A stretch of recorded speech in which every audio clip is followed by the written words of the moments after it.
Provérbios capítulo 7. Filho meu, guarda minhas palavras e esconde dentro de ti os meus mandamentos.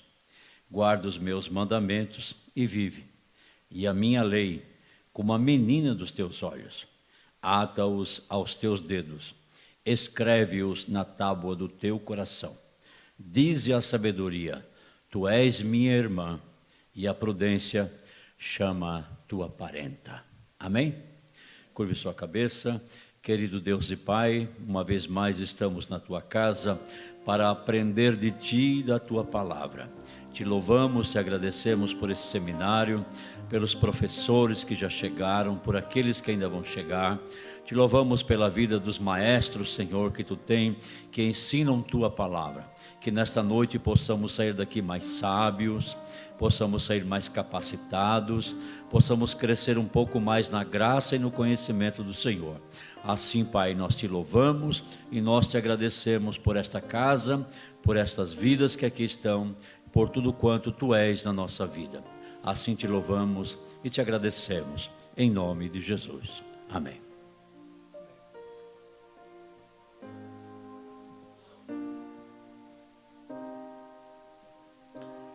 Cumprimento a todos com a paz do Senhor Jesus. Pronto. Foi muito chá de elástico, café de borracha, suco de bambu, a gente deu uma esticada. Queridos, os irmãos podem se assentar.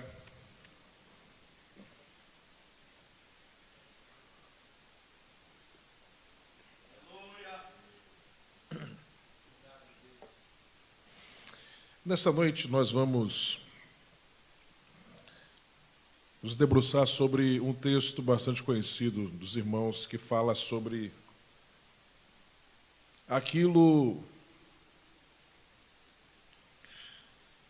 que é uma realidade constante, diária na vida de cada crente.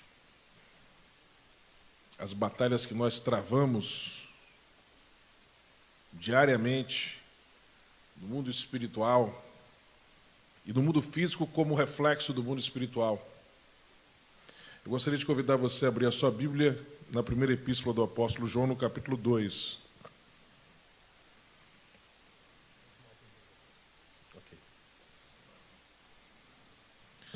Primeira epístola do apóstolo João, capítulo de número 2.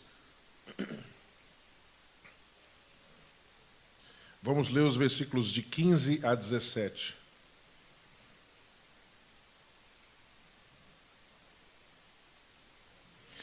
Primeira missiva universal do apóstolo João, capítulo 2, versos 15 a 17. Todos encontraram um texto bíblico anunciado?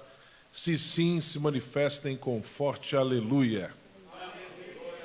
Diz a palavra de Deus: não ameis o mundo, nem o que no mundo há. Se alguém ama o mundo, o amor do Pai não está nele.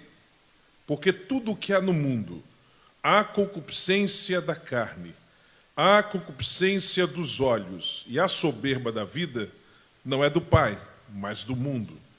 E o mundo passa e a sua concupiscência, mas aquele que faz a vontade de Deus permanece para sempre. Você pode dizer glória a Deus por isso?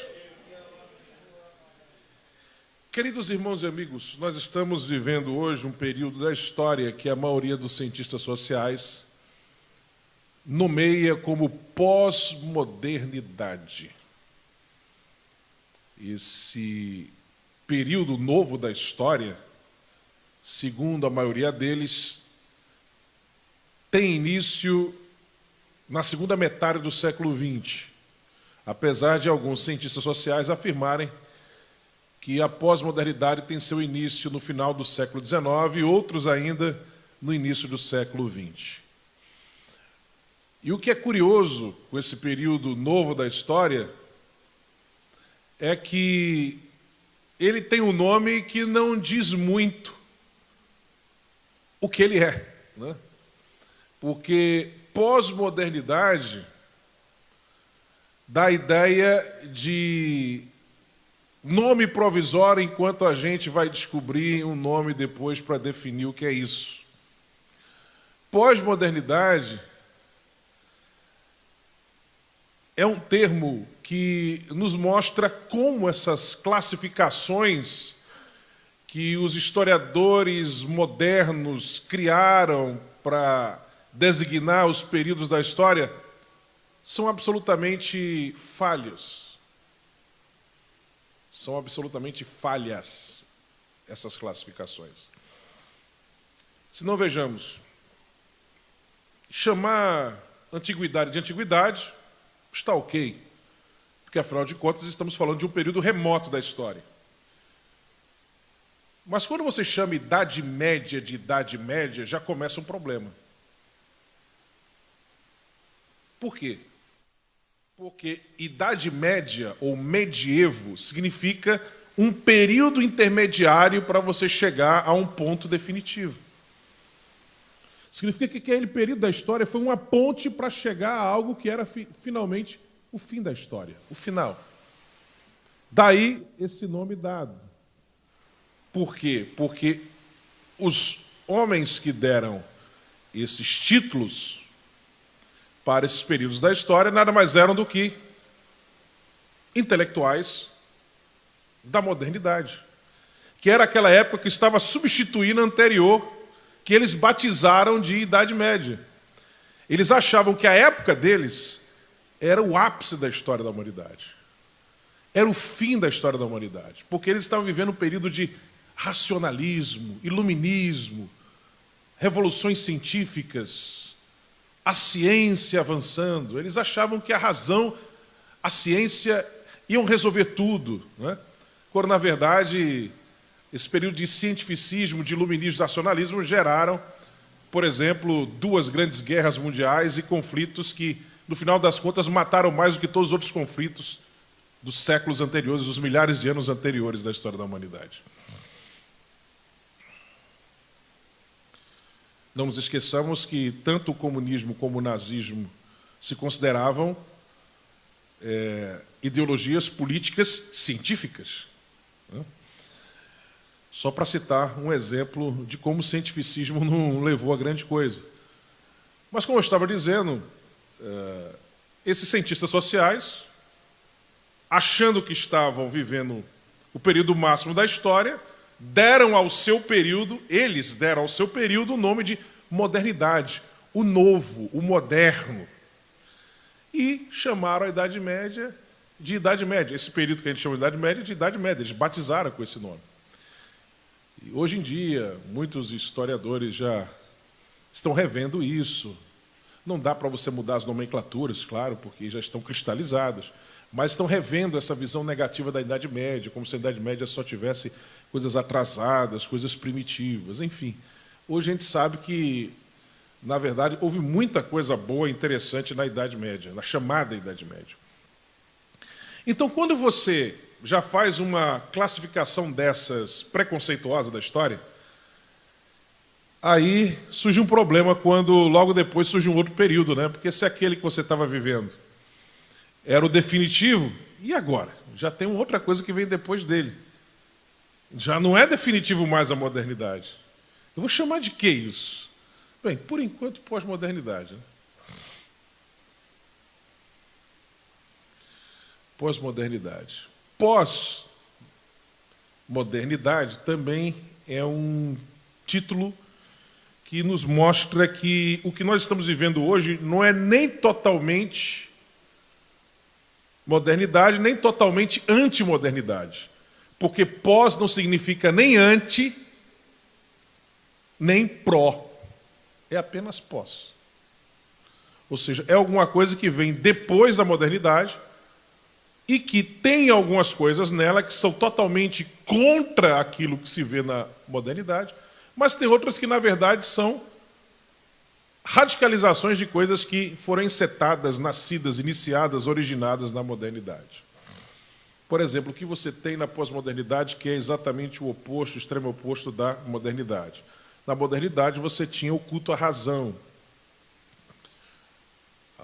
a ciência pode tudo, essa crença em verdade absoluta e que viria pela razão. Você tem também a crença em verdade absoluta no período anterior chamado de Idade Média. Você tem também na antiguidade a crença em verdade absoluta, mas essa crença em verdade absoluta, ela aceitava que a razão tem seus limites e que há verdades que você só pode alcançar por um salto de fé, né? E aquele que é cristão, ele crê não só naquela verdade absoluta que é fruto de averiguação, de análise das coisas da vida, mas sabendo que há coisas que você não tem como definir com a sua razão, porque a razão não é suficiente para isso. Como acredita também naquela verdade absoluta que tem a sua base, o seu fundamento na palavra de Deus, não é?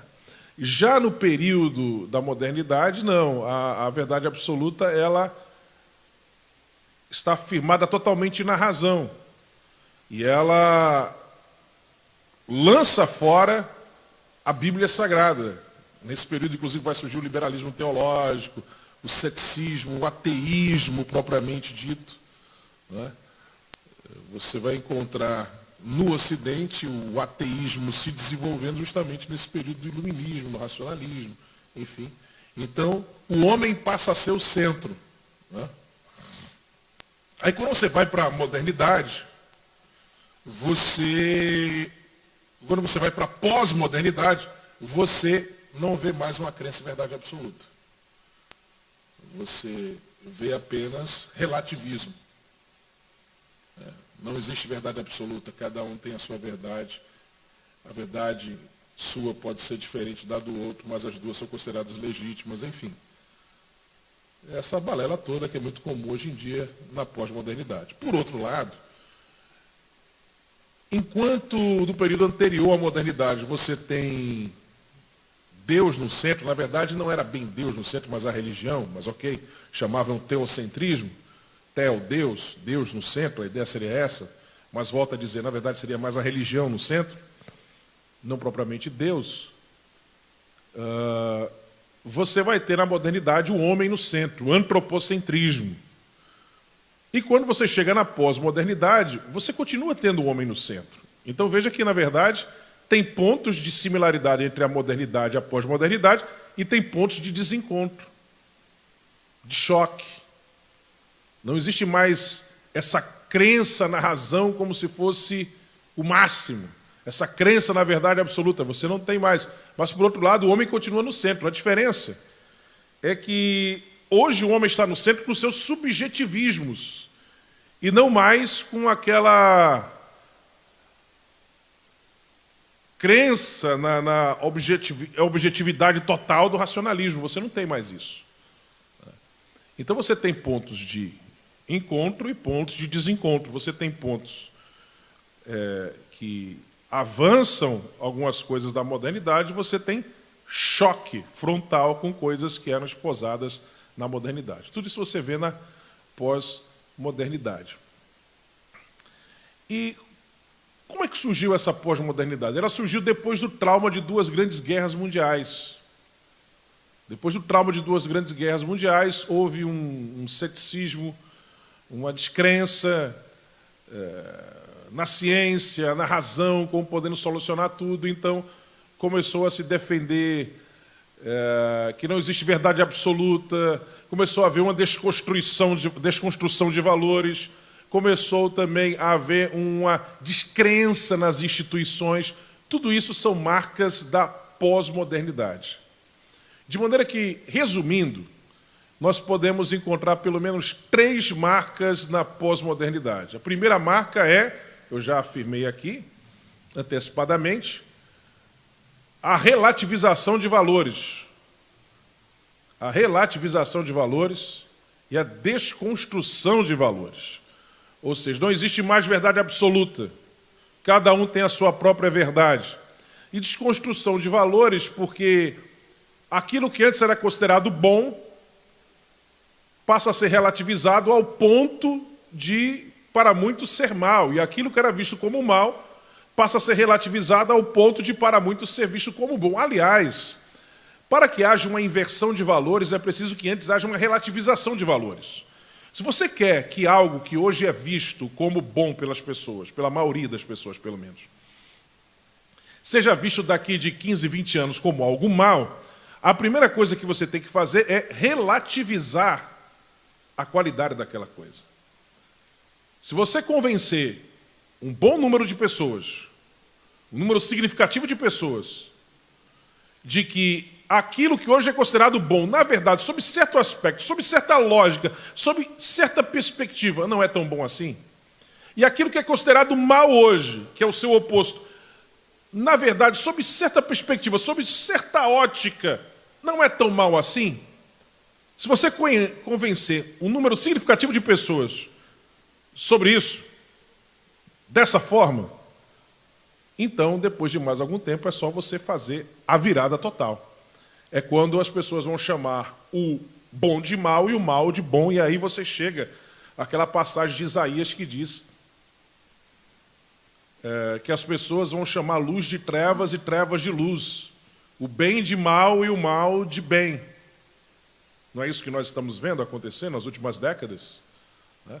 Mesmo as pessoas não crentes, não evangélicas, não cristãs, elas, por nascerem no Ocidente, que é uma civilização fundamentada nos valores judaico-cristãos, elas tinham visões de mundo que, de alguma forma, eram similares à nossa, mesmo que eles não fossem crentes fiéis, alguns até agnósticos, mas eles viam o adultério como um erro, eles viam determinadas práticas comportamentais como erradas, não é verdade?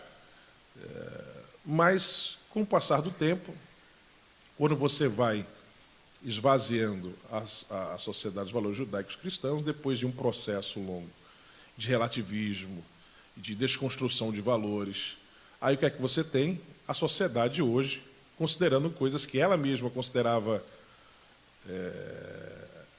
abominável lá atrás, agora vendo essas coisas como até positivas, coisas que devem ser até estimuladas entre as pessoas. Isso de não muito tempo para cá, tá? De 20 anos para cá, por exemplo. 15, 20 anos. E não é o mundo que está mudando, tá? É o mundo que está sendo mudado. Não tem essa história de que o mundo está mudando. Balela. O mundo não está mudando. O mundo está sendo mudado. A gente vai falar disso amanhã de manhã, quando falarmos sobre aquele assunto que eu anunciei que iria falar amanhã, sobre os ataques que a família, a igreja tem sofrido, a origem disso, a origem histórica disso. Aí você vai perceber que, na verdade, o mundo não está mudando, o mundo está sendo mudado. O que está acontecendo não é uma evolução do pensamento da sociedade, não, é uma coisa que está sendo imposta de cima para baixo. De cima para baixo. Com muito dinheiro, com muito poder midiático, com políticas e tudo mais.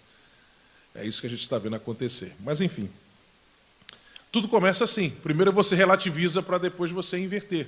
Não é verdade? Eu falei aqui, por exemplo, do adultério. Eu citei aqui o adultério, mas a gente poderia citar vários exemplos disso que estamos falando. Mas vamos focar nesse primeiro que eu citei aqui, o do adultério. Há pouco tempo atrás, há décadas atrás, o adultério era considerado crime no Código Civil, na legislação de todos os países do Ocidente. Brasil, Itália, Estados Unidos, todos, era considerado crime. Claro que você pode considerar que naquela época havia exageros, mas não vamos entrar nesse mérito aí. A questão é como a sociedade da época, independente de você ser evangélico ou não naquele tempo, via essa coisa. Não importa se você era católico, evangélico, crente, não crente, não. A sociedade via dessa forma. Aí depois o divórcio, o adultério deixou de ser visto como crime, né? O divórcio, por exemplo, quando foi consentido, antes não era permitido o divórcio, depois, quando ele passou a ser consentido, ele passou a ser consentido com aqueles 2 anos de separação, criar a figura dos 2 anos de reflexão. Não sei se vocês ainda se lembram disso, quem é mais antigo se lembra, né, que o divórcio, a pessoa entrava com pedido de divórcio, mas, na verdade, passava 2 anos, né, que era o período de... Ele ficava separado, mas não ainda divorciado, era separado, não divorciado. Era 2 anos, porque o objetivo era que fosse 2 anos de reflexão, com a esperança de que a pessoa, depois desses 2 anos, se arrependesse e aí revertesse o processo. Mas se depois de 2 anos ainda continuasse na ideia de divorciar-se, então o divórcio era concretizado. Aí, era o desquite, né? Aí depois isso acabou. Agora não, o divórcio a pessoa faz assim com a maior facilidade. É como um contrato que você faz e desfaz assim rapidinho. A pessoa pode se casar hoje, amanhã já está divorciada. A coisa é rápida hoje em dia. E a coisa banalizou. O casamento foi banalizado. O adultério, que era visto como crime, deixou de ser crime. E faz pouco tempo que deixou de ser crime, apesar de a lei não ser aplicada. Ainda tem isso. Ainda tem isso. Por exemplo, você sabia que há pouco tempo atrás tiraram da legislação brasileira o crime que havia, que era configurado na legislação brasileira de revistas, por exemplo, pornográficas nas bancas de jornais e revistas. Isso aí era proibido por lei no Brasil, mas ninguém cumpria há décadas essa lei, até que resolveram tirar a lei, porque já ninguém cumpria. Nenhuma banca de revista era punida por colocar a revista pornográfica assim na frente da banca. Mas quando isso acontecia já anos atrás, a lei já existia há muito tempo proibindo isso. Mas era uma lei que ninguém aplicava, e aí depois tiraram ela porque ela já não era aplicada mesmo. Da mesma forma, o adultério até um tempo atrás era considerado crime, mas ninguém aplicava a legislação, até que tiraram depois essa coisa de crime. Veja, não estou aqui entrando no mérito se deveria ser considerado crime ou não.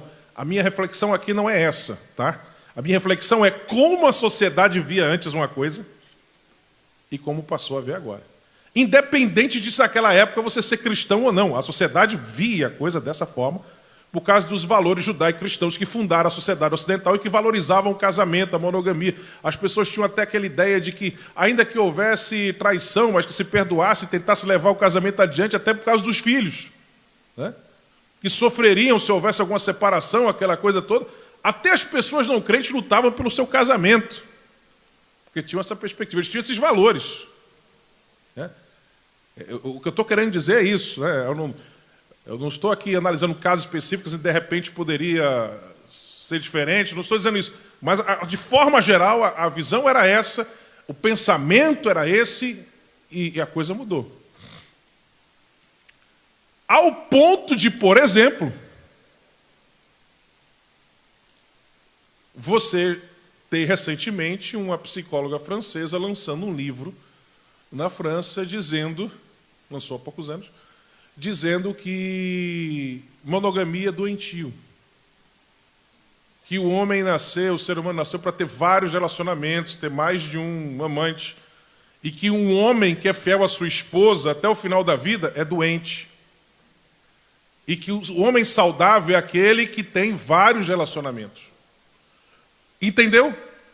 Aquilo que era visto como bom começou a ser relativizado e hoje já é visto como mal. E aquilo que era visto como mal, primeiro foi relativizado para depois ser visto como bom. Agora, o que era mal é que é o bom e deve ser estimulado. E aquilo que era bom, agora é mal e deve ser desestimulado. Já estamos na fase do poliamor, né? É um nome novo que dão para poligamia, agora é poliamor. Casamento a gente já sabe que está banalizado, as pessoas trocam de relacionamento como quem troca de roupa, como quem troca de sapato, enfim. Mas tudo começa assim. Com a questão do homossexualismo foi a mesma coisa, né? Primeiro se relativizou, depois a coisa está tão invertida que o homossexualismo está sendo agora estimulado, né? As pessoas têm que experimentar isso, né? Dar propaganda como algo bom, legal, ótimo, cool, como se diz em inglês, legal. Você deve experimentar, deve ser algo muito bom, né? Aquilo que a própria sociedade rejeitava, que sempre existiu, né? Mas isso, antigamente, a sociedade via da seguinte forma: o indivíduo que tinha esse comportamento, se ele tivesse o comportamento lá, a vida dele lá, contanto que não tivesse se exibindo assim para os outros, todo mundo tolerava, ele está lá no canto dele, né? Eles tinham até os próprios guetos, vamos dizer, deles. Mas hoje em dia não, hoje em dia isso é divulgado como bom, como algo legal, e como todo mundo tem que experimentar. E ai de você se disser que não gosta, é homofóbico, é discurso de ódio, vai preso. Percebe? Tudo começa assim. Primeiro você relativiza para depois você inverter.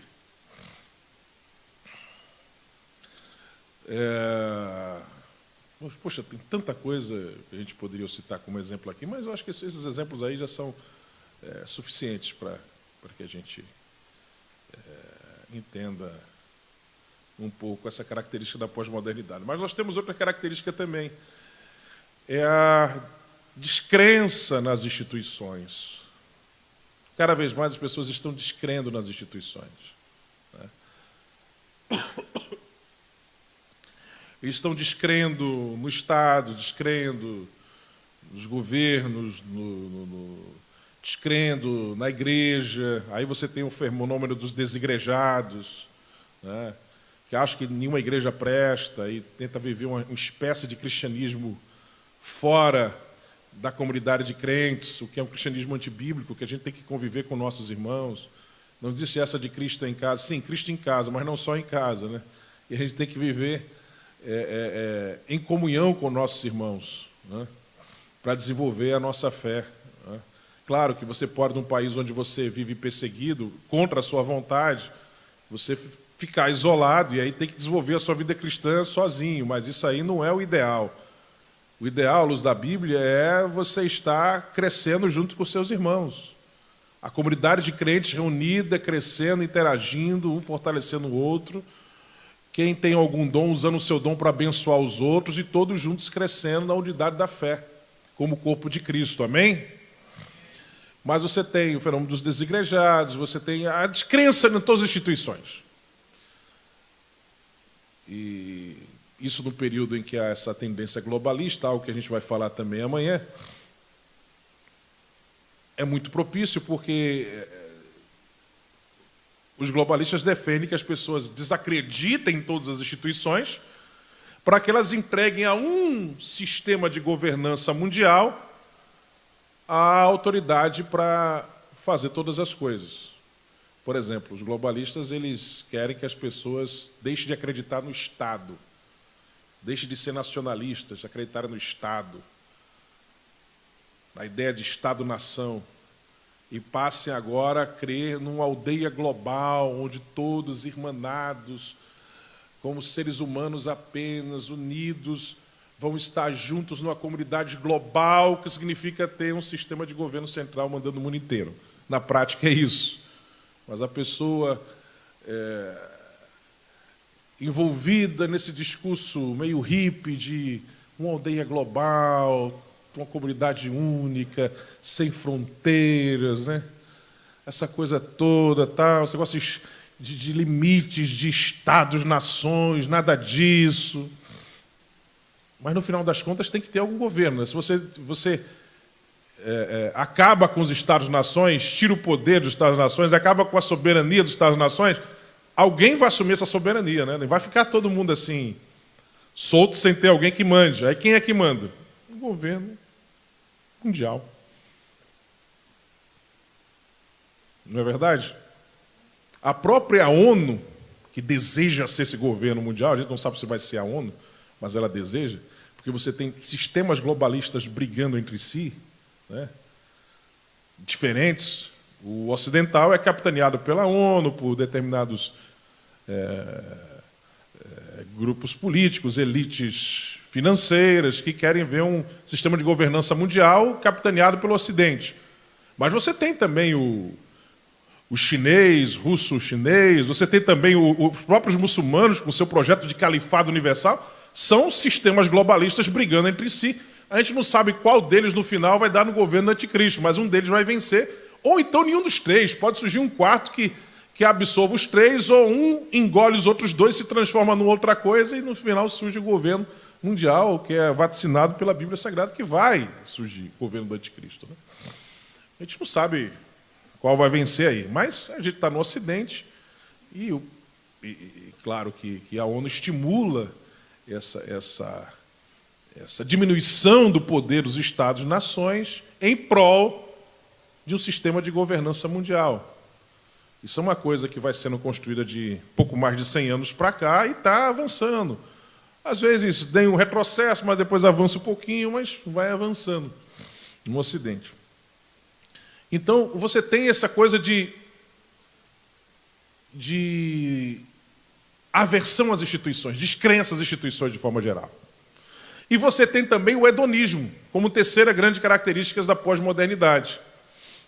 Terceira grande característica da pós-modernidade, o hedonismo. O que é hedonismo? É o culto ao prazer, é você tomar o prazer como a sua referência na vida. Porque pense bem, se você vive agora numa sociedade onde não existe mais verdade absoluta, onde cada um tem a sua própria verdade, então qual será o teu critério definidor do certo e do errado, das decisões que você tem que tomar na vida? Diante das bifurcações na sua vida, das encruzilhadas, qual o critério que você vai usar? Bem, se você é um crente, você crê na verdade absoluta, em verdade absoluta, você crê na palavra de Deus, que é a nossa única regra de fé e prática, você vai se pautar nos valores cristãos para tomar suas decisões na vida. Mas se você não é uma pessoa assim, se você é um pós-moderno típico, qual vai ser o critério que você vai usar, se você não crê em verdade absoluta? Que existe preto no branco. Tudo é muito cinzento e nebuloso. Você vai usar o critério do prazer. Bem, se me dá prazer, eu vou fazer. Se não me dá prazer, eu não vou fazer. Simples assim. Quando isso é tremendamente absurdo. Porque a gente sabe que há caminhos, como diz a Bíblia, que parecem muito bons de cara, mas o final é a morte. E há outros que parecem ruins, maus, mas o final é a vida. Muitas vezes a gente se sacrifica hoje por algo que a gente sabe que é muito maior e que lá na frente a gente vai conquistar por causa desse sacrifício de hoje. Porque você tem valores, você tem princípios que norteiam a sua vida. Você sabe o que é certo e errado, então você sabe que às vezes você tem que sacrificar. E não correr atrás do prazer imediato. Porque na maioria das vezes o prazer imediato acaba detonando a sua vida. Deus diz através de Jeremias: enganoso é o coração mais do que todas as coisas. Mas o que é que a gente tem aprendido hoje? Todos os filmes, novelas, histórias, tem em algum momento da história, um momento em que vai ter a virada na história, quando o herói vai tomar aquela decisão que vai mudar o curso da história, alguém se aproximando do herói, geralmente como seu mentor, quando o herói está no momento de crise, que não sabe que decisão tomar, e ele vai dizer para o herói a palavra que vai guiá-lo a tomar a decisão que ele tem que tomar para mudar a história, o curso daquela história. Follow your heart, siga o seu coração. Eu não sei que decisão tomar, está em crise e tal. Siga o seu coração. O que seu coração diz, você vai fazer. Às vezes dá certo, às vezes não dá. Aliás, na maioria das vezes não dá, né? Às vezes você seguindo o seu coração, batata, vai dar certo. Mas às vezes não. Mas a mensagem hoje é: siga o seu coração. Faça aquilo que o seu coração está dizendo para você fazer e você vai ser feliz. Hedonismo puro. E como diz aquele romance Lewis Carroll, Alice no País das Maravilhas, o gato risonho disse isso para Alice quando ela estava numa encruzilhada sem saber que caminho tomar. Para quem não sabe para onde ir, qualquer caminho serve. Ainda mais se está dando algum prazer de cara, então vá por ele. Mas a pessoa vai se arrebentar no final. Então essas são as características da pós-modernidade. E por que eu li esse texto para falar sobre esse assunto? Porque, seja qual for o período da história da humanidade, a gente sabe que o diabo está lutando para destruir o ser humano.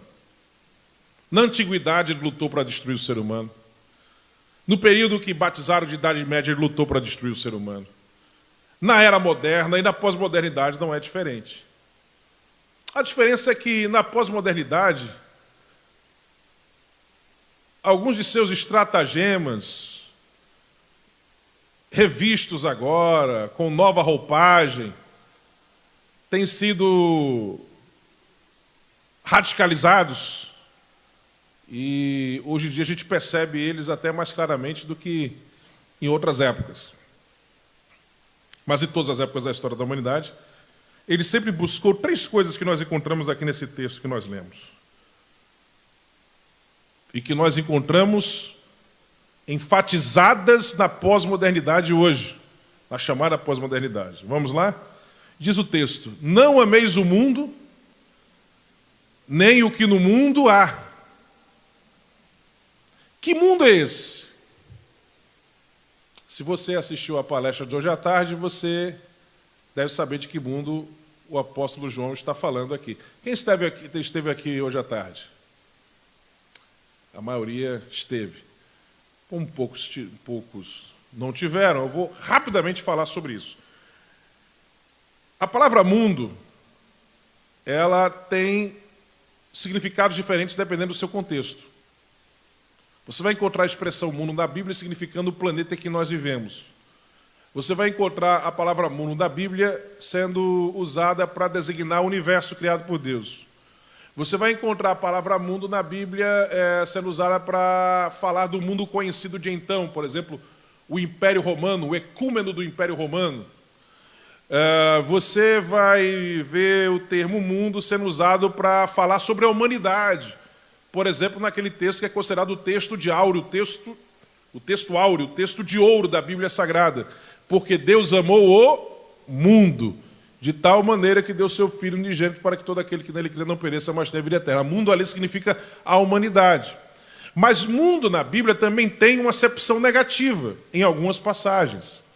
Mundo da Bíblia também pode significar um sistema fomentado, alimentado pelo maligno e que tem tentáculos em toda a humanidade, que abarca esse planeta e justamente por causa do seu alcance global, mundial, ele é chamado em metonímia de mundo. Mundo. Ok? Então, quando João diz aqui, não ameis o mundo, de que mundo ele está falando? Vamos analisar todas as acepções da palavra mundo na Bíblia? Mundo como universo criado por Deus. Será que ele está dizendo aqui, não ameis o universo, a criação de Deus? Com certeza não, né? Deus ama a sua criação e nós devemos amar a criação de Deus. Amém? Amém. Será que ele está dizendo aqui, não ame o planeta Terra? Também não, né? Será que ele está dizendo aqui que nós não devemos amar a humanidade, as pessoas? Também não, né? A Bíblia diz que nós devemos amar o nosso próximo, devemos fazer bem aos outros, inclusive o maior bem de todos, pregar o evangelho a elas para que elas, no final, estejam no céu conosco por toda a eternidade. Amém? Então o mundo aqui não é o universo, não é o planeta Terra, não é a humanidade. O mundo aqui é o quê? É aquele sistema fomentado, alimentado pelo maligno que tem alcance global. Mundo aqui é esse sistema maligno que é responsável pela produção cultural da maior parte do mundo, com um conteúdo justamente que se choca frontalmente com os valores divinos. É esse sistema que escraviza a maior parte das pessoas da humanidade para mantê-las sob o jugo do pecado. Mundo aqui tem essa acepção nessa passagem. Então, quando João está dizendo, não ameis o mundo, ele está dizendo, não ameis esse sistema. Nem o que nesse sistema há. Se alguém ama esse sistema, o amor do Pai não está nele. Porque tudo que há nesse sistema não é do Pai, não é de Deus, mas apenas desse sistema. E o que é que há nesse sistema? Ele abre um parênteses do versículo 16, então nos apresenta as configurações, as características desse sistema. E ele apresenta 3. Primeira, a concupiscência dos olhos. O que significa concupiscência? Concupiscência é um termo pouco usado hoje em dia, mas significa paixões intensas. Concupiscência da carne a primeira coisa que ele cita é concupiscência da carne, né? Significa paixões intensas da nossa carne. Carne aqui é outro termo que muda de significado conforme o contexto. Nós falamos desse termo hoje à tarde também. Você deve se lembrar. Carne aqui tem a sua acepção negativa. Se refere, como nós explicamos hoje à tarde, não ao nosso corpo, porque o nosso corpo, à luz da Bíblia, não é mau. Essa visão do corpo como algo mau é uma visão gnóstica. Este nosso corpo não é mau, ele é uma bênção. Ele foi criado por Deus e também é redimido através da obra de Cristo, assim como a nossa alma. Nós devemos manter irrepreensíveis espírito, alma e corpo. 1 Tessalonicenses 5:23. Salmista Davi, no Salmo 103, diz: bendize, ó minha alma, ao Senhor, mas não só minha alma, tudo que há em mim, espírito, alma e corpo, bendigam seu santo nome. A Bíblia nos diz que quando nós aceitamos Jesus como Senhor e Salvador de nossas vidas, o nosso corpo se transforma em templo, habitação do Espírito Santo de Deus aqui na terra. Deus habita você, amém? O seu corpo é habitado por Deus, é uma casa de Deus. Então o seu corpo é uma bênção. Ele foi afetado pelo pecado, mas ele será redimido quando, no final de tudo, teremos os nossos corpos glorificados. Então, carne aqui, no sentido negativo, não se refere ao nosso corpo, mas se refere ao quê? A nossa natureza pecaminosa que se manifesta através dos membros do nosso corpo. Não é o nosso corpo, mas se manifesta através dele, porque o corpo é só um veículo das nossas interioridades. Se o que prepondera dentro de você é o bem, o seu corpo só vai fazer o bem. Se o que prepondera dentro de você é o mal, o seu corpo só vai fazer o mal. É como um carro que você pode usar para se locomover para o seu trabalho, para ir e voltar da sua escola, da universidade, ou você pode usar como uma arma para matar alguém. O carro é mau em si mesmo? Não. Ele é só um veículo, mas você pode usar para o mal ou para o bem. O seu corpo também é o veículo das tuas interioridades. Se o que prevalece, prepondera dentro de você é o bem, o teu corpo vai fazer o bem. Se o que prepondera é o mal, o teu corpo só vai fazer o mal. Acontece que nós temos uma natureza pecaminosa, uma tendência natural para o pecado. Então, concupiscência da carne significa paixões intensas da nossa natureza pecaminosa. Primeira característica desse sistema: esse sistema faz de tudo para despertar, acender, fortalecer, fazer crescer, desenvolver-se a nossa natureza pecaminosa com as suas paixões. Faz tudo para isso. Toda produção desse sistema tem esse objetivo: fortalecer a tua natureza pecaminosa.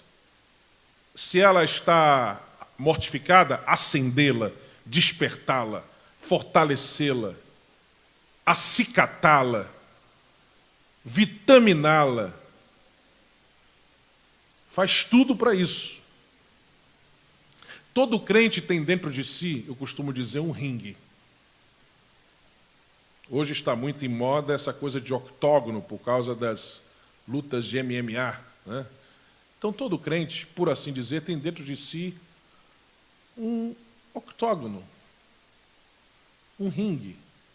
Ladies and gentlemen, brothers and sisters, senhoras e senhores, de um lado desse ringue, natureza pecaminosa.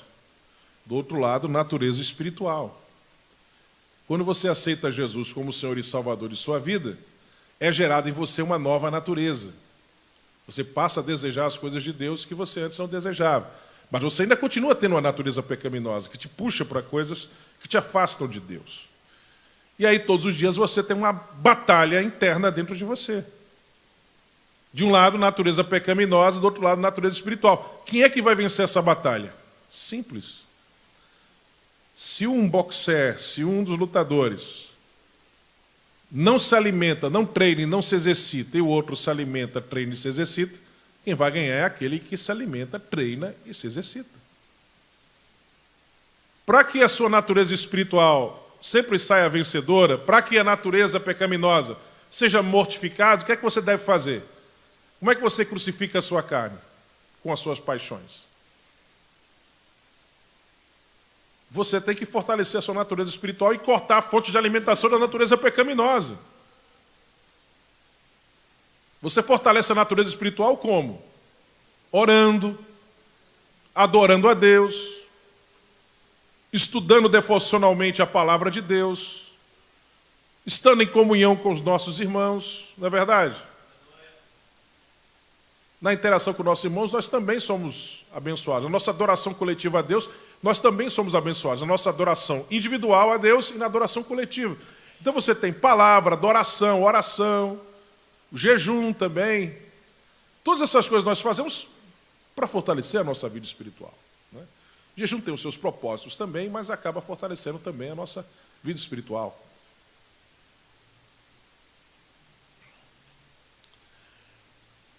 E como é que a gente enfraquece a natureza pecaminosa? Cortando a fonte de alimentação dela. O que é a desperta? O que é que exercita? O que é a fortalece? Você sabe o que é. Talvez o que desperta a tua natureza pecaminosa não é o mesmo que desperta a natureza pecaminosa do outro irmão. Mas você sabe o que desperta a tua natureza pecaminosa. Cada um tem as suas peculiaridades. Né? Então, corta a fonte de alimentação da tua natureza pecaminosa. Corta. Coloca ela sem se alimentar. Deixa ela passar fome e vai fortalecendo a tua natureza espiritual com oração, palavra, jejum, adoração a Deus. Aí, meu amigo, não tem natureza pecaminosa que resista. Fortaleça-se no Senhor e na força do seu poder e você vai vencer. Concupiscência da carne. Mas outra característica desse sistema é a concupiscência dos olhos. Concupiscência, já vimos, significa uma paixão intensa por alguma coisa. O que é concupiscência dos olhos? É você ser aprisionado por aquilo que você vê. É você ser guiado, norteado por aquilo que você vê. É você valorizar mais o rótulo do que o conteúdo. Mais a fachada do que a essência. Mais a aparência do que a essência. Isso fala de materialismo, isso fala de viver por vista e não por fé. E eu te pergunto, não é isso que a gente vê esse sistema estimulando também? Primeiro, como já dissemos, esse sistema procura acicatar, despertar, fortalecer, desenvolver a tua natureza pecaminosa, com suas paixões. Em segundo lugar, ela procura fazer com que a tua visão seja limitada. Não é que o crente, ele vive com a cabeça nas nuvens, sem querer saber nada na terra. Não.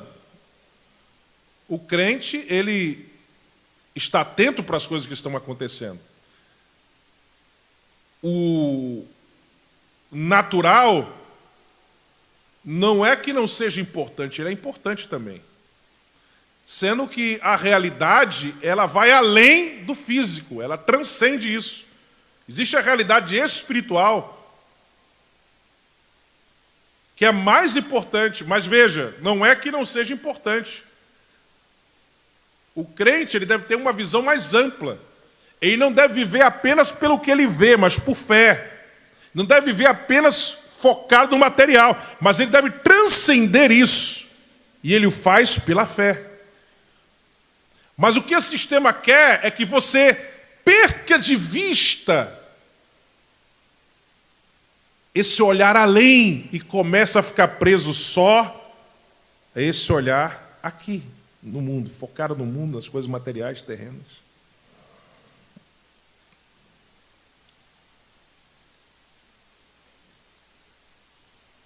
Veja, você pode até não estar fazendo nada que em si mesmo seja pecado. Mas se você começar a valorizar mais essas coisas do que as coisas de Deus, você pode se afastar de Deus também. Quando Jesus vai descrever a geração do dilúvio, a geração que se perdeu, só escapou Noé e sua família, todo o resto daquela geração se perdeu. Interessante que ele não aponta aquelas razões que estão explicitadas lá em Gênesis para a destruição daquela geração. Lá em Gênesis é dito que a terra foi destruída, aquela geração toda pereceu, porque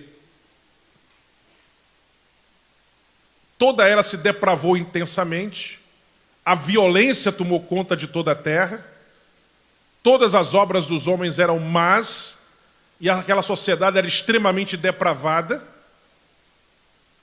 Mas interessante que Jesus ele não focou nisso.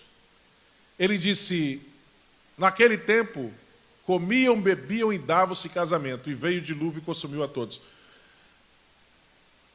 Eu pergunto para você, comer é pecado? Beber, naquele sentido que Jesus está falando ali, é pecado? Em si mesmo, não. Casar é pecado? Querer casar é pecado? Não. O que Jesus está querendo dizer é que aquela geração, entre outras coisas, só estava preocupada com as coisas terrenas e não queria saber de Deus, das suas responsabilidades e da realidade espirituais. Não queriam saber de nada disso aquelas pessoas. E às vezes a gente não percebe, mas esse sistema nos leva a ter uma mentalidade apenas terrena. E daqui a pouco, quando você percebe, opa, eu estou muito terreno demais, espera aí. Daqui a pouco você está pensando como um homem natural e não mais como um homem espiritual.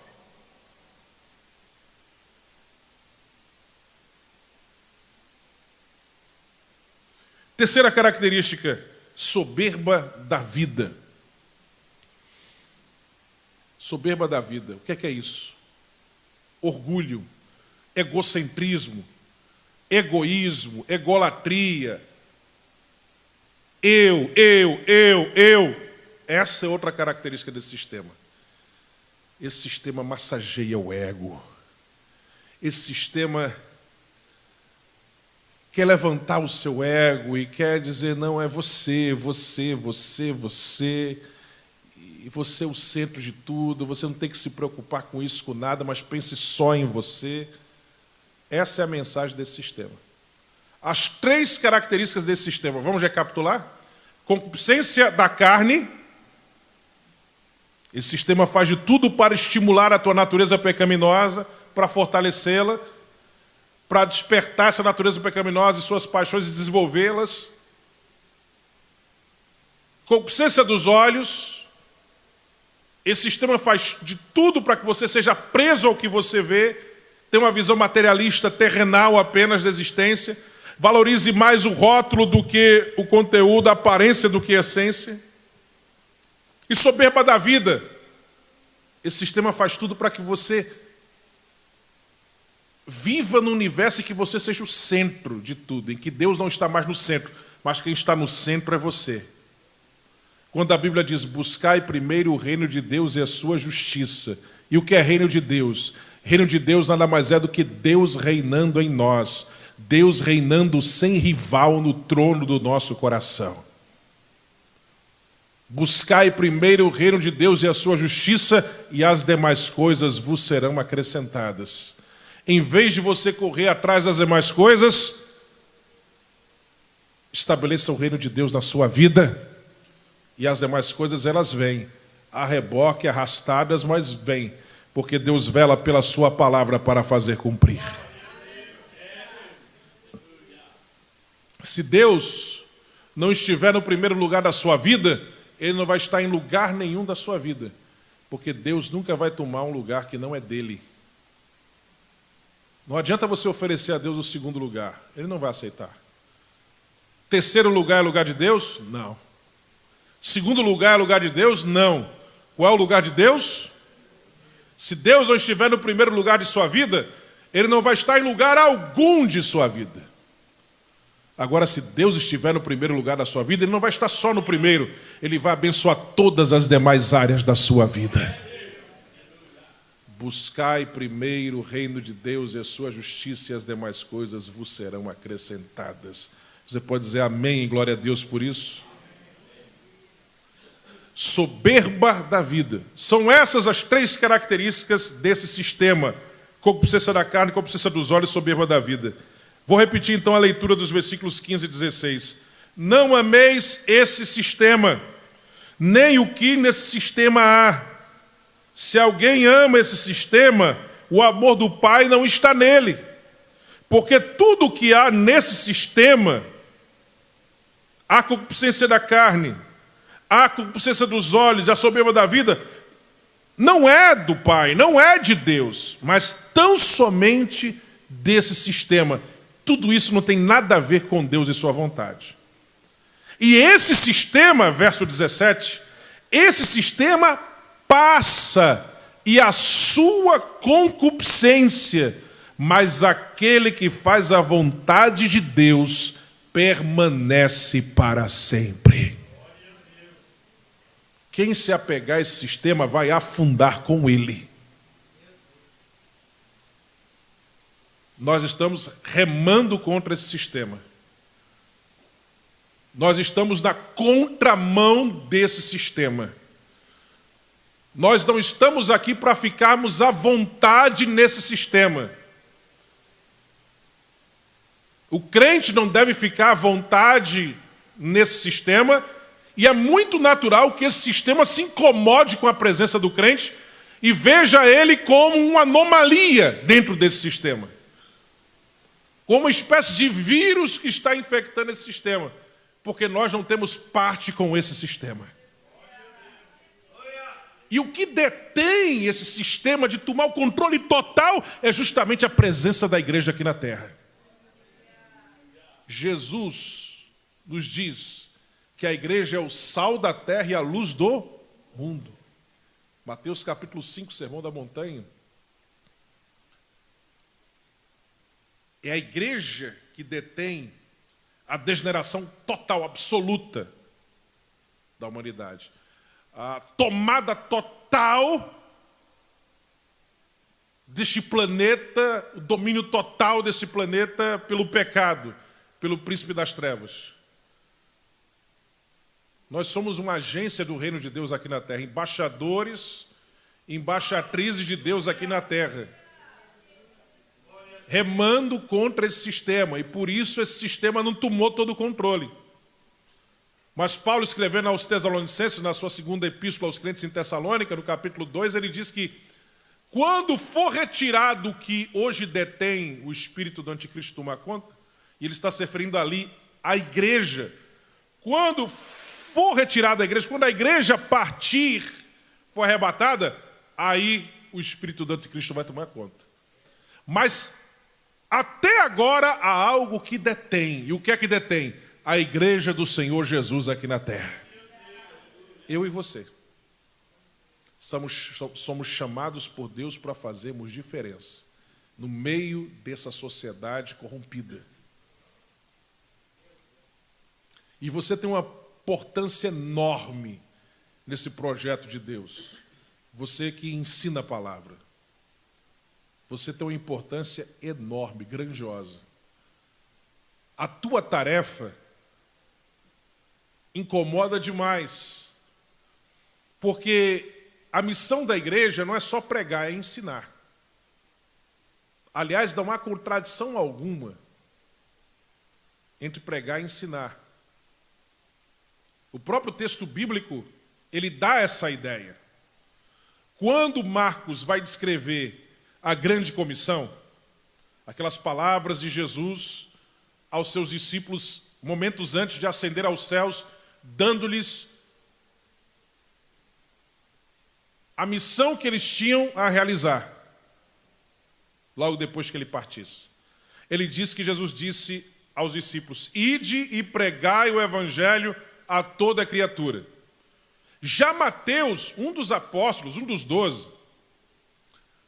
ao narrar esse mesmo episódio, lembrando que João Marcos, que escreveu o evangelho que leva o seu nome, ele, segundo a tradição cristã, inclusive Irineu de Leão, que foi discípulo de Policarpo, que por sua vez foi discípulo de João, o apóstolo,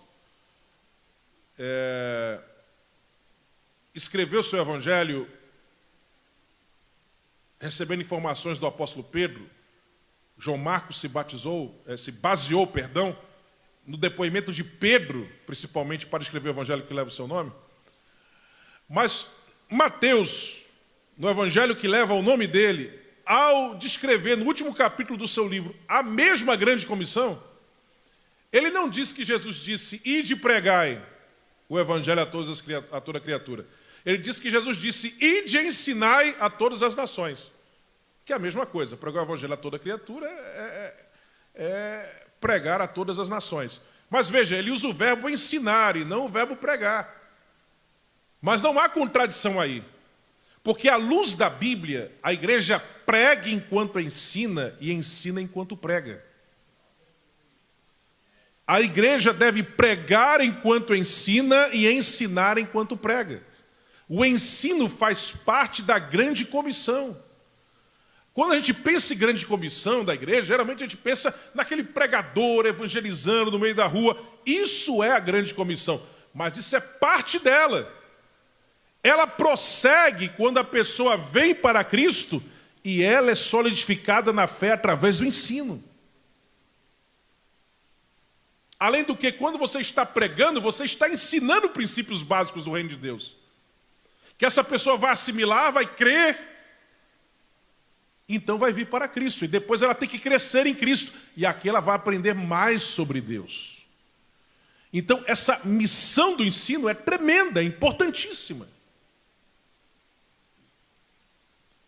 E você está incutindo no coração das crianças, adolescentes, jovens, novos convertidos, irmãos em Cristo, princípios que se chocam frontalmente com os valores desse mundo.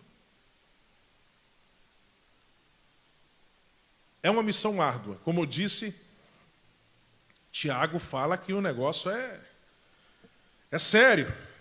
Vamos ver isso? Tiago, capítulo de número 3, versículo 1.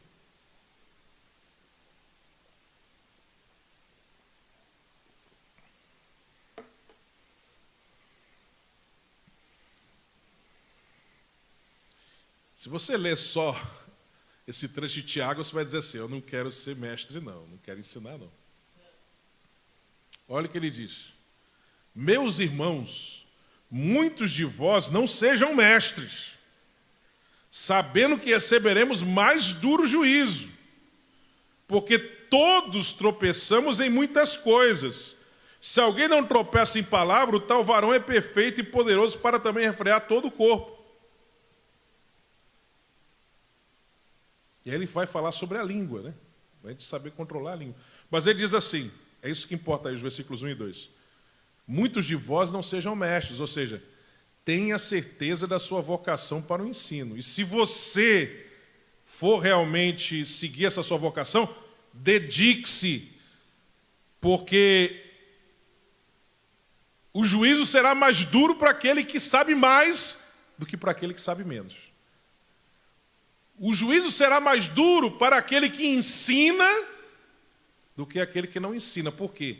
Porque através do ensino ele está ou levando as pessoas à verdade ou levando as pessoas à condenação. Cuidado com o que você ensina. Se você basear aqui em Tiago, você, meu Deus do céu, é um sério negócio. Então, será que eu vou ensinar mesmo ou não? Primeiro, você tem vocação para o ensino? Então não tenha medo. Se Deus te chamou, você deve se dedicar antes.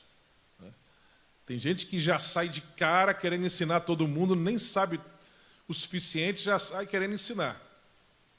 Primeira coisa que você deve lembrar é que todos nós sabemos sem saber de nada e morremos sem saber de tudo. E durante a vida a gente vai aprendendo. Então, quando você ensinar, você só deve ensinar aquilo que você estudou bem e está consciente de que é a verdade. E quando você ser questionado sobre algo que você não sabe, não se aventure a dar uma explicação como se você soubesse daquilo. Seja sincero e diga, confesso a você que nunca pensei sobre esse assunto, prometo estudar e quando tiver uma resposta eu te dou. Mas nunca saia falando coisas sobre a qual você não tem certeza, porque duro juízo virá sobre você. Amém? E se você tem uma chamada, segunda orientação, dedique-se. Se você tem uma chamada no ensino, dedique-se, esmere-se no ensino. Aí a gente vai para Romanos capítulo 12. Eu citei essas passagens rapidamente, hoje já está na introdução, mas agora eu estou lendo especificamente o texto bíblico para que isso fique gravado em seus corações. Estou sentindo de falar nesse momento sobre isso, agora no final. Verso 7. Se é ministério, seja em ministrar. Se é ensinar, haja o quê? Dedicação ao ensino. Dedique-se. Estude, estude, estude. Veja o apóstolo Paulo. Mesmo preso, ainda estava preocupado em aprender. 2 Timóteo. Paulo preso, prestes a morrer. Ele vai dizer no versículo 13 a Timóteo, versículo 13 do capítulo 4 da segunda epístola dele a Timóteo. Quando vieres, traze a capa que deixei em Troade. Por quê? Porque ele estava preso e lá estava fazendo frio e a capa ia ajudar ele a se esquentar. Vai chegar agora período de inverno, vou passar frio aqui, traz a capa para eu não ficar aqui padecendo nesse frio. Traze a capa que deixei em Troade, porque aquela capa em Troade é boa, me aquece bem. Eu esqueci ela lá na casa de alguém, você sabe quem é. Pega lá e traz. Lá na casa de Carpo. Ele diz até onde é que está a capa. Está lá na casa de Carpo. Pega, eu deixei lá. Mas traz também os livros, principalmente os pergaminhos. Os livros e os pergaminhos. Uma expressão se refere a texto bíblico e outra expressão se refere não ao texto bíblico, mas a livros mesmo seculares de conhecimento e que Paulo também lia para poder crescer.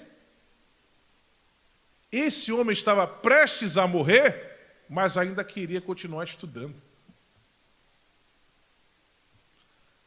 Até porque ele continuava escrevendo carta, mesmo preso, né? Escreveu a Timóteo, continuava escrevendo carta, orientando as pessoas lá da prisão com suas cartas, e as pessoas que o visitavam e recebiam sua mensagem para levá-las adiante às igrejas. E tem gente que tem a vida toda pela frente, não quer estudar, não quer nada, mas quer ensinar, quer falar às pessoas. Dedique-se ao ensino, amém? E se você se dedicar com esmero, aí tem uma promessa linda para você, Daniel capítulo 12.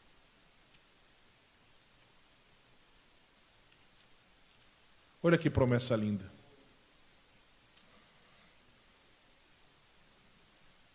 Verso 3. Daniel 12, 3. Os entendidos, pois, resplandecerão como o resplendor do firmamento. Agora veja a parte B.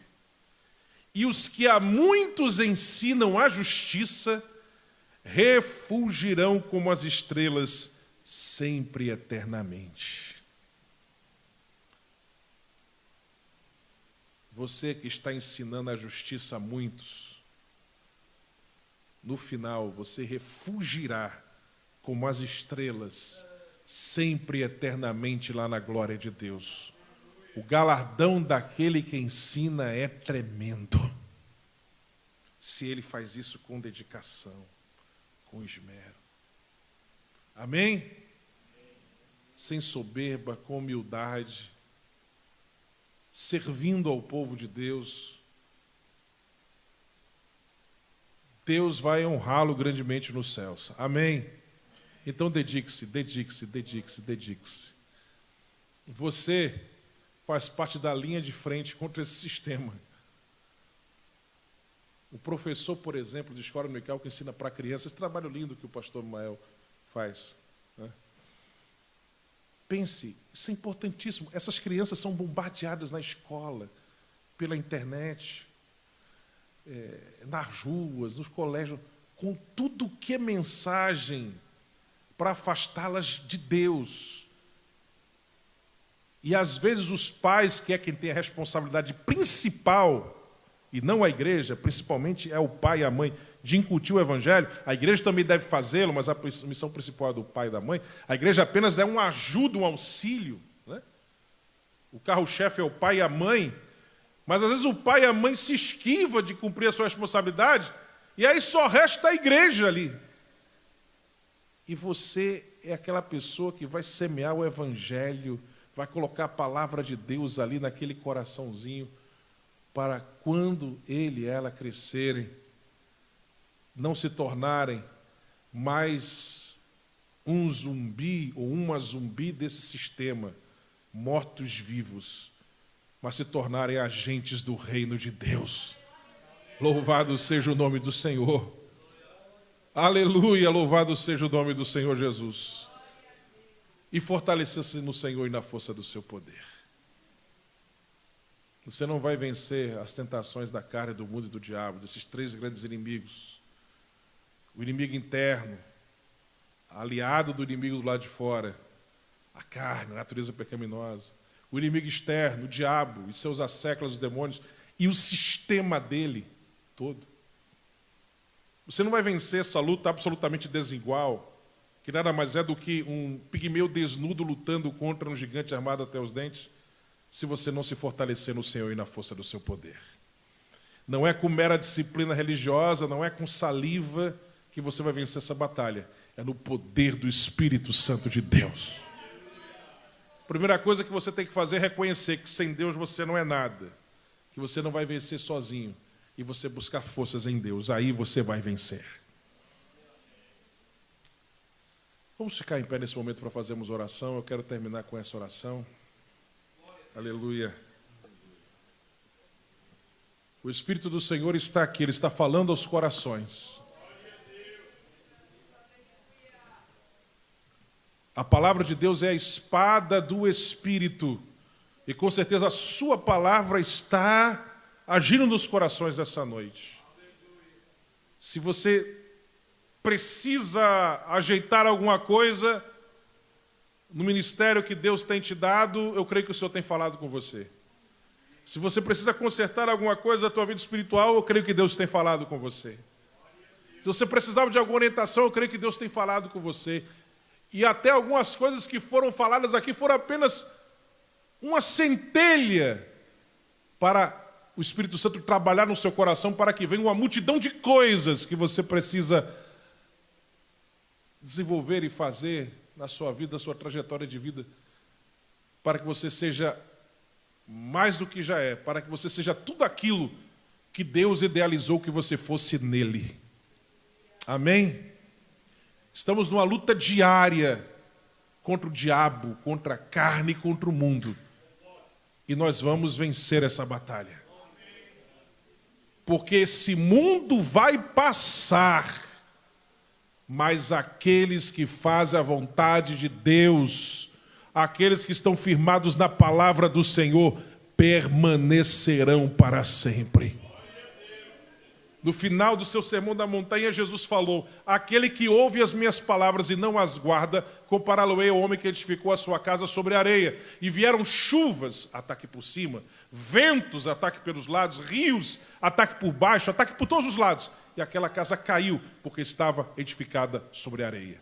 Mas aquele que ouve as minhas palavras e as guarda, assemelhá-lo-ei ao homem que edificou a sua casa sobre a rocha. E vieram rios, ataque por baixo, ventos, ataque pelos lados, chuva, ataque por cima, ataque por todos os lados também. Mas aquela casa não caiu, porque estava edificada sobre a rocha, que é a palavra de Deus.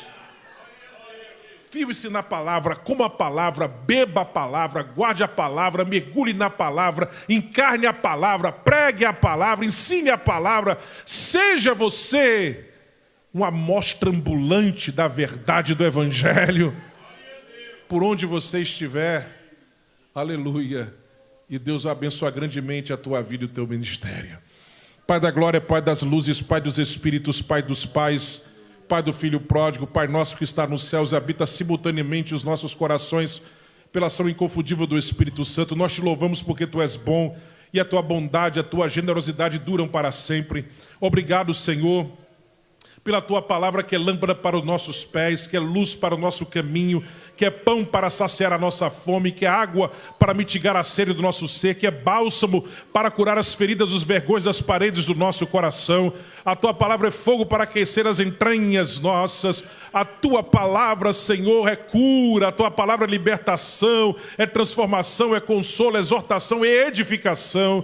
A tua palavra é a nossa bússola, o nosso farol, o nosso fanal, o nosso norteador. A tua palavra é o nosso guia. A tua palavra é a espada. A tua palavra é tudo que nós precisamos para o nosso crescimento espiritual e para a nossa vitória na vida cristã rumo ao céu. Obrigado pela tua palavra, Senhor. E agora te pedimos que tudo aquilo que foi ministrado nesse dia, Senhor, encontre guarida em cada coração e que crie raízes, Pai, se aprofunde na vida dele e dela, e que isso gere, Senhor, atitudes, novos comportamentos, uma nova fase, Senhor, abençoada na vida de cada um deles, Pai Celestial, porque tu tens chamado cada um que veio para esse evento para um ministério lindo, Senhor, e que cada um tenha consciência desse ministério para o qual tu tens chamado, Senhor, ele e ela, Pai, e que eles não voltem atrás, mas que eles arregassem as mangas, ponham as mãos do arado, não voltem para trás e participem desta grande colheita do final dos tempos.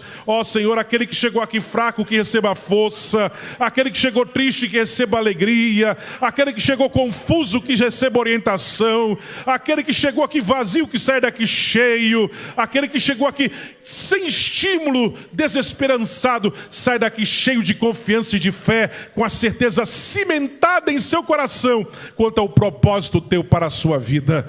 Pai, que a tua bênção, a tua graça, o teu amor e o teu poder repousem sobre cada um dos teus filhos nessa noite, Pai. Que eles cumpram cabalmente os ministérios que o Senhor tem dado a cada um deles. Sê com eles em tudo, Pai. Que nós possamos ser agentes ativos do teu reino neste mundo, remando contra essa maré de degeneração, contra esse mundo decaído. É o que nós pedimos, suplicamos e já te agradecemos, apoiados no nome de Jesus, teu Filho amado, que vive e reina para todos sempre, e a quem nós tanto amamos, e todo o povo de Deus diz: amém. Amém. Os irmãos podem se assentar, glorificando, exaltando o nome do Senhor.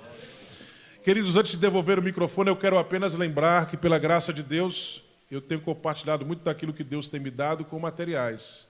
Nós ainda temos ali alguns títulos que com certeza vão abençoar a vida de vocês.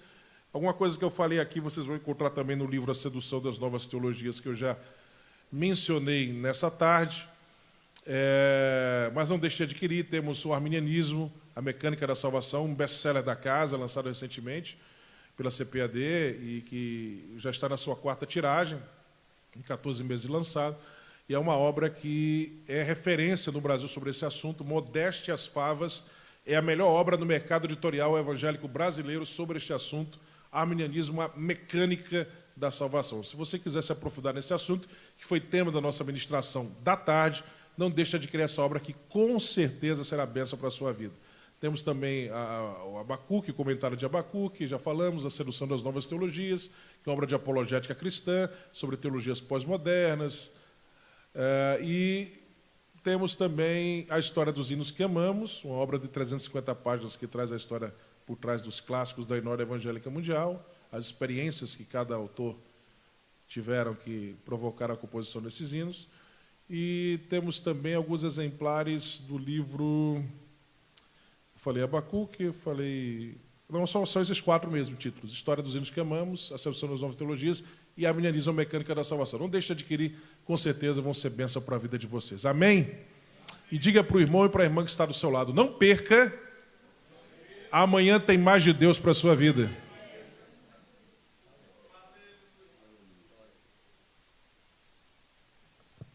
Glória a Deus. Obrigado, pastor Silas.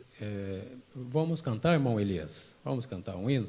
Com esse louvor, os irmãos estarão apoiando a obra de Deus, ofertando. A oferta, ela faz parte da adoração e nós não podemos tirar essa oportunidade da sua vida na noite desse dia, tá certo? Vamos ofertar e eu quero desde já deixar a bênção do Senhor sobre a vida de todos os ofertantes. Que Deus abençoe sua Sua bolsa, minha irmã, sua carteira, meu irmão, sua caixa do correio, que pare de chegar lá só cobrança e reclamação, que chegue notícias alvissareiras, notícias de coisas que você está ganhando, que está chegando, bênção, notícia de vitória em qualquer assunto relacionado à sua vida profissional, qualquer assunto lá com o judiciário, que sejam bênçãos de Deus sobre a sua vida, que a sua despensa esteja farta, sortida, que aquele cheque que você emitiu, você esteja tranquilo, porque a provisão de fundo vai estar lá na hora que esse cheque chegar. É assim que eu abençoo a vida dos irmãos ofertantes nesse momento, em nome de Jesus. Os nossos coletores, fiquem à vontade, e nós aqui, irmão Elias, vamos divulgar que número? 63. Hino de número 63 da nossa harpa cristã, o que é que diz? Acordai e acordai. Olha, esse aí é um despertamento espiritual. Vamos cantar e ofertar em nome de Jesus.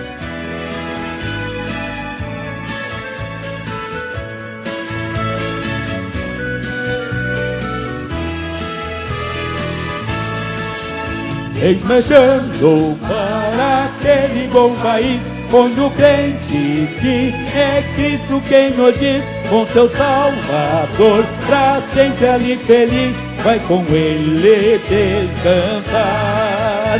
Trabalhemos, pois, com zelo e com vigor, constrangidos pelo seu imenso amor. Trabalhemos pelo nosso Salvador, esta vida vai brindar. Acordai, acordai, despertai, despertai, e cantai, sim cantai, o Senhor não tardará. Eis marchamos para aquele bom país, onde o crente sim é Cristo quem o diz, com seu Salvador, pra sempre ali feliz, vai com ele descansar.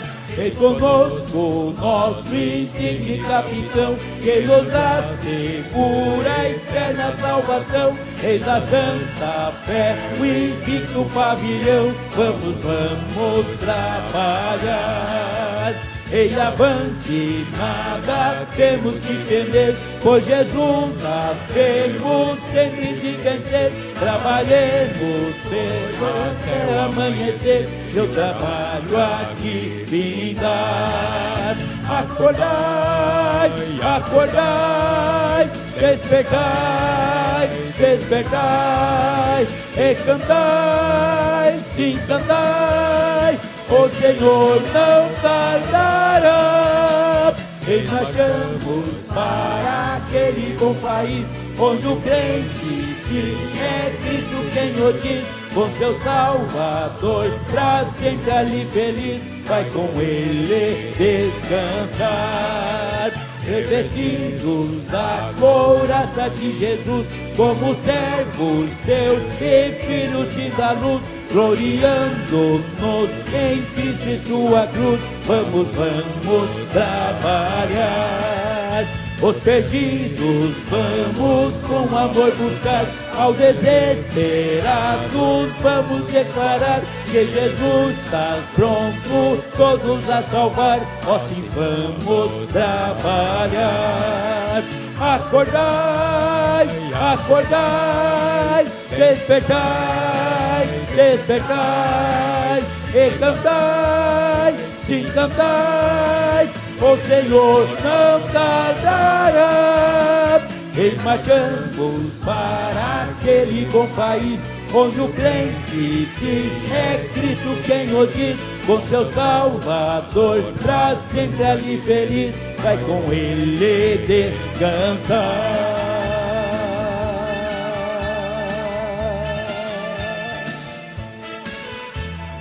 Amém. Glória a Deus. Obrigado, irmão Elias. Obrigado, irmãos, pela oferta de amor. Deus abençoe. Antes de passar para o pastor Silas de Souza encerrar a reunião, eu quero lembrar os irmãos que ainda não se inscreveram, gostaram com certeza e desejam participar do seminário.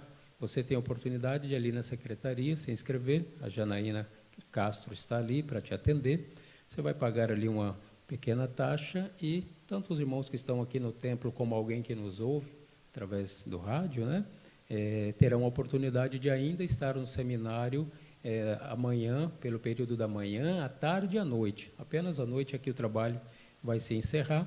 Então, amanhã nós teremos aqui a continuação da plenária que o pastor Silas Daniel ministrou na tarde de hoje. Amanhã, às 9 horas, ele estará aqui até às 10h30. E aí, às 10h30 até ao meio-dia, será, então, a quarta plenária, neste caso, com o pastor Abimael Silva. Depois, à tarde, os trabalhos continuam e à noite também, e vai ser uma bênção, tá certo?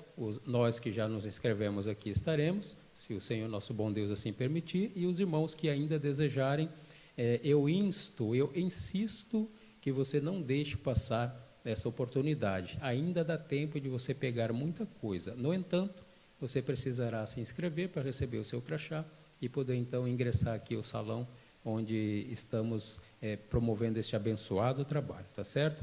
Da minha parte, quero agradecer a atenção de todos e pedir, então, ao nosso vice-presidente, pastor Silas, que esteja aqui falando alguma coisa, encerrando a reunião, como ele desejar.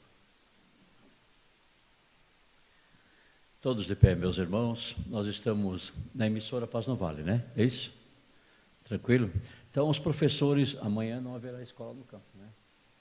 Amanhã não haverá escola em todo o campo de Camboriú, então os professores estão convocados para estar aqui pela manhã até meio-dia, né? Isso é uma capacitação. Estamos procurando fazer com que os irmãos se sintam um pouco mais capacitados para ensinar, né? Para serem um pouco mais motivados, capacitados para ensinar ali na sua congregação.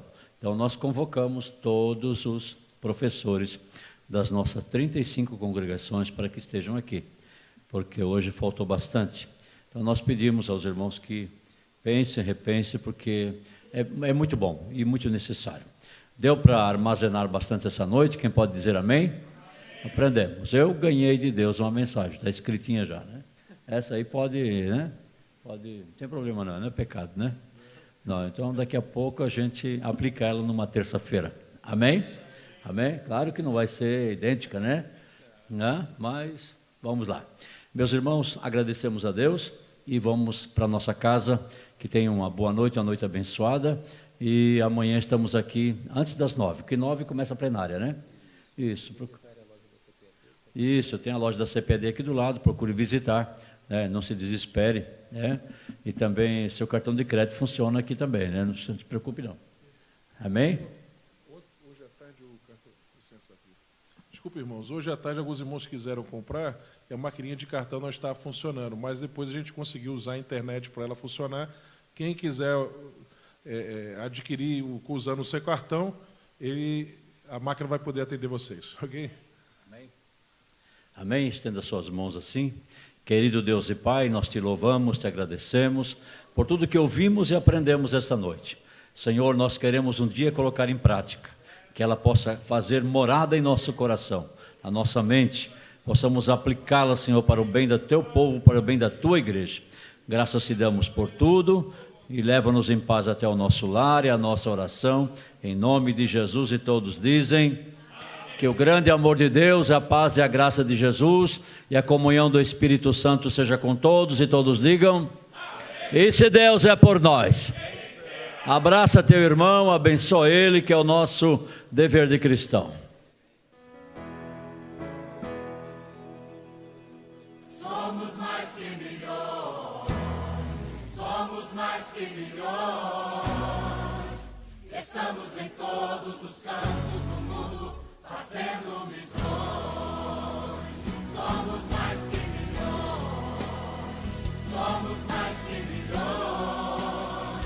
Gideões missionários da última hora, conquistando as nações. Ninguém vai conseguir calar nossas vozes. Somos um povo escolhido por Deus, somos ungidos, somos mais que milhões.